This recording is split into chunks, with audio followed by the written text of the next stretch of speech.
Brother or no brother, or which was the wiser? Freemasons Magazine, 1852. Brought to you by Masonic Audiobook Library. Your own feelings must dictate your decision. I can express no wish, make no suggestion, but you have known my lifelong devotion to Masonry and the importance I have attached to its precepts. This is no hour for trifling. A spasm of acute pain contracted the features of the speaker and enforced an involuntary pause, but specially an hour for truth. I have never unduly exaggerated the force of Masonic principles, never regarded them as superseding the highest and holiest of all teaching, but as suggestive of it and subsidiary to it. Whether, however, the connection of Masonry with my family terminates in my own person, whether you eventually belong to the craft or continue strangers to it, remember that he is deeply criminal who lives for himself alone. But who was the speaker? Who were the listeners? And what were the accessories of the scene? Mr. Morshed, formerly a surgeon in India who, with steady perseverance, force of character, and stern avoidance of all that bore even the semblance of what was base and unworthy, had risen from obscurity and indigence to station and opulence, was supposed to be in dying circumstances. The parties whom he was addressing were his two sons, Philip and Rupert, youths very different in temperament and character, but both inexpressibly dear to their generous father. These, during his last interview on earth, he was most anxious to impress. He knew that his decease would render them both wealthy. Talent was theirs by inheritance, and the added polish of education had not been wanting. The dying man was anxious that they should not abuse the first or omit to follow up and improve the second. He coveted for them usefulness, and he dreaded for them sloth. His will was by his side. He pointed to it and spoke to them calmly of the advantages and responsibility which his death would open to them. He then signed them a silent adieu and betook himself in solitude to his religion's duties. But not then did the angel of death claim him. He waved his wings over the sufferer, but forbore to strike. Mr. Morshed rallied. His composure, submission, patience, they, humanly speaking, have saved him, exclaimed his professional attendants.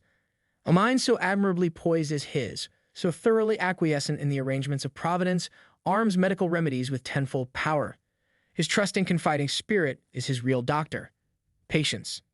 Thou rare and homely quality, what enduring medicament is thine? If the young men had cherished any expectation that their father, during his short interval of convalescence, would once more recur to Masonry and avow his deep conviction of its value, they were doomed to disappointment. Mr. Morshed never approached the subject again.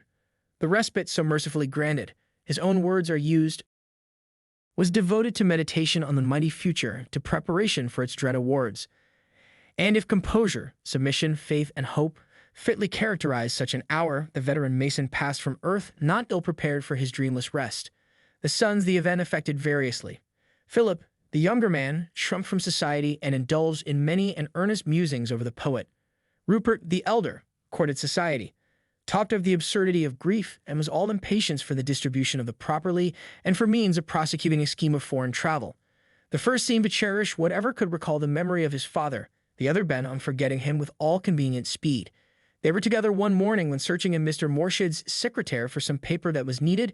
They lighted unexpectedly on a packet carefully and elaborately sealed, and in a feeble and trembling hand, thus inscribed: For him, allied to me by blood, who values my memory, recollects my conversation, and heeds my opinions, however lightly and casually expressed. What may this disclose? Exclaimed Rupert. Marvelous pains seem to have been taken to secure the contents for injury. What may be within? Platil, valuables. Yes, in one sense, as having been warned by him, was the reply slowly given, and not without emotion. I imagine the packet to contain his Masonic insignia. That was one of the governor's infatuations, one of his infatuations to the very last. Masonic, eh? So, I imagine that sooner or later we should stumble upon something of this kind. What is to be done with it? Philip pointed in silence to the inscription. All stuff and nonsense, remarked the elder brother angrily. I ask again, how shall we dispose of it? The younger man read deliberately the address, but trusted himself with no comment. Pooh, rank absurdity, cried the elder son. We're not going to keep it. That, like other matters, must be disposed of. Disposed of, exclaimed Philip, with that memorandum endorsed on it and written by himself the very day before he died. No heroics, Phil, no heroics. This is a money-getting age which has scant sympathy with them. I ask once more, who will be the buyer? I, cried the younger indignantly. I at any estimate that may be formed. Well, that's businesslike, and I understand you. Would that I could return the compliment, rejoined Philip sadly. My dear brother, are the dead at once to be forgotten, and their wishes?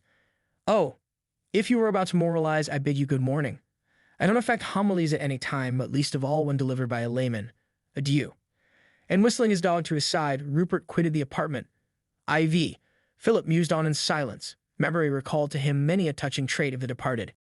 He thought of his father's unvarying affection and consideration for both his children, of the costly education he had bestowed on Rupert, of the extent to which his predilections had been gratified, and his expensive habits borne with, of the invariable gentleness with which the deceased rebuked, and the eagerness with which he praised, and with these he contrasted Rupert's levity, heartlessness, ingratitude, and avarice.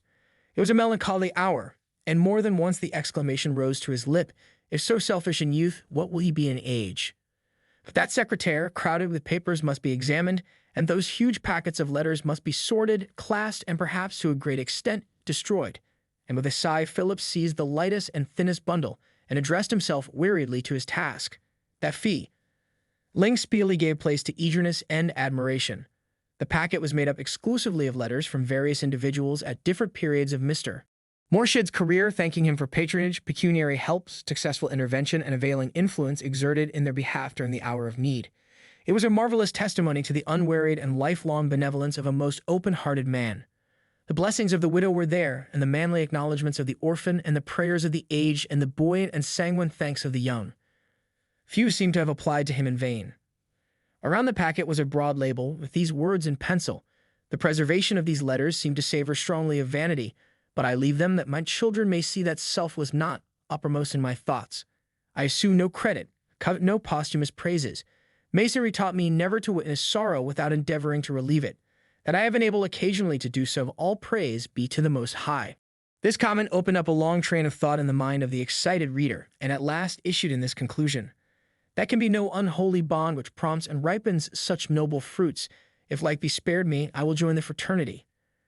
It was with a feeling of indefinable uneasiness that Philip on the following morning looked forward to an exchange of greetings with Rupert. At the breakfast table, that gentleman rose late and in no very equable frame of mind. The amusement of the previous evening bore but badly the test of reflection. He was aspiring to the position of a fast man, and had paid for his footing by the loss of a heavy sum at hazard.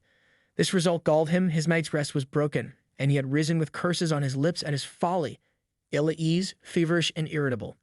Nor was his ruffled spirit soothed by observing Philip's self-possessed and happy air, his cordial and ready smile. "Oh, by the way," exclaimed the elder, after a volley of growls at everything on the table, "how about those Masonic insignia we discussed at ouch length yesterday? What do you intend to do with them?" "Wear them," was the reply. "I asked you," said Rupert angrily, "how you intended to deal with them." "And I," returned Philip, with pleasant and smiling mien, as frankly avowed my intention to wear them. Rupert was silent for some moments, first from astonishment, then with rage. "So then," rejoined he at length with a sneer, "lunacy seems hereditary in our family." The younger son pointed to a portrait which fronted them and asked, did he ever show any symptoms of unsettled or ill-regulated intellect? "Yes, in his absurd consideration for the wants of others, but he's gone, and what he did or did not do is beside the question. Your intention, then, is to become a Mason. If the fraternity will accept me, you'll repent it. Fraternity. There's no fraternity. The whole affair is based on vanity. There's nothing real and abiding in it. Some of the best and ablest men in the country have maintained the contrary," was Philip's firm rejoinder. "For my own part, I wish to be one of the brotherhood. And I wish to stand alone.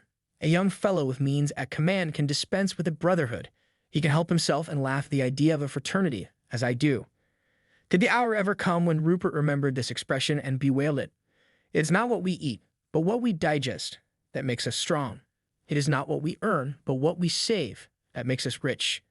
It is not what we read, but what we remember, that makes us learned. It is not what we profess, but what we practice, that makes us Masons. Brother Pete Rasmussen. Subscribe to Masonic Audiobook Library.